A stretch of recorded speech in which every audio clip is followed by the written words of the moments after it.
તો તમારા બધાનું સ્વાગત છે આપણા નવા મિની વ્લોગમાં. તો કેમ છો મારા કલેજાઓ, મજામાં ને? તો અમે જો બધા ભાઈઓ બેસી ગયા હતા રેલવે સ્ટેશને, કારણ કે આજે આપણે જવાનું છે બહાર ફરવા. અને આગળ તમે જોતા રહેજો, એટલે આગળ તમને ખબર પડી જશે આપણે ક્યાં જાવી છીએ. તો વ્લોગ કન્ટિન્યુ રાખો ને, છેલ્લે સુધી જોતા રહેજો. અને ટ્રેનને આવવામાં વાર હતી એટલે અમે થોડાક ફોટા શૂટ કરી લીધો. અને પછી ફાઇનલી આપણી ટ્રેન આવી ગઈ ને ટ્રેનમાં અમે ધોઈડા પર જગ્યાનો મેળ આવ્યો નહીં, એટલે જો અમારે આવી રીતના બેસવું પડ્યું. અને પછી અમે આવી રીતના ટ્રેનમાં બેસી ગયા હતા અને હું ઊભો વ્લોગ શૂટ કરતો હતો. અને પછી ફાઇનલી સવાર પડી ગઈ ને આપણે પહોંચી ગયા કાનુડાની નગરીમાં, દ્વારકા. અને સવારમાં દ્વારકામાં અલગ જ મજા આવતી હતી હો ભાઈ, કાંઈ ઘટે જ નહીં.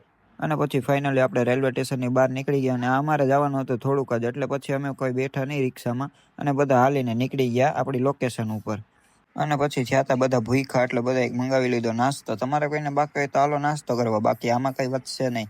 અને પછી અમે બેસી ગયા નાસ્તો કરવા માટે.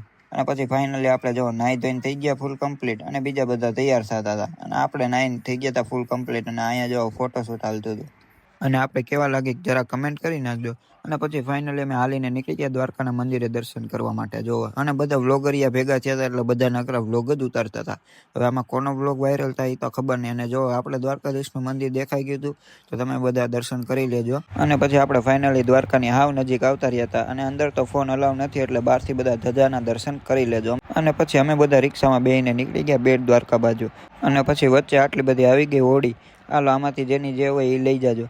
અને પછી અમે ફાઇનલી આપણા લોકેશન ઉપર પહોંચી ગયા. અને જુઓ તમે ખાલી નજારો, લોકેશન હતું જોરદાર. અને અમે તો ફોટોશૂટ ને એવું બધું કરી લીધું હતું, એટલે અમે પછી નીકળી ગયા અહીંયાથી આગળ જવા માટે. અને તમે જુઓ ખાલી બધા પબ્લિક હતું ફૂલ. અને પછી આપણે ફાઇનલી શિવરાજપુર બીચ ઉપર આવી ગયા અને અહીંયા પણ આપણે થોડોક વ્લોગ શૂટ કરી લીધો.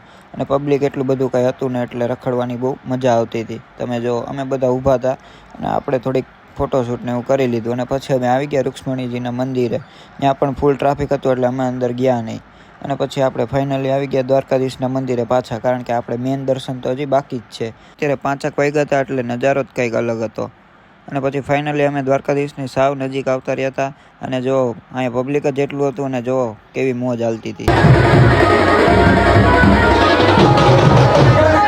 તો તમે જોયું ને કેવી મોજ હતી. અને આ છે સાંજનો ટાણું. અને જો પબ્લિક જેમ શાંત થતી હતી એમ વધતું જતું હતું. અને અમે તો દ્વારકાધીશને દર્શન કરી લીધા હતા અને પછી અમે આવતા રહ્યા બહાર.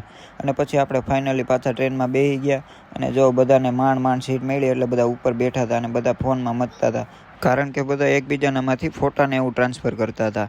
અને હજી થોડોક જ ટાઈમ થયો હતો તો બાલીને માતાજી આવી ગયા પાનમાં. તો આજનો મિની વ્લોગમાં આટલું જ. તે મળશું હવે બીજા મિની વ્લોગમાં. લાઈક શેર સબસ્ક્રાઈબ કરી નાખજો. Bye bye.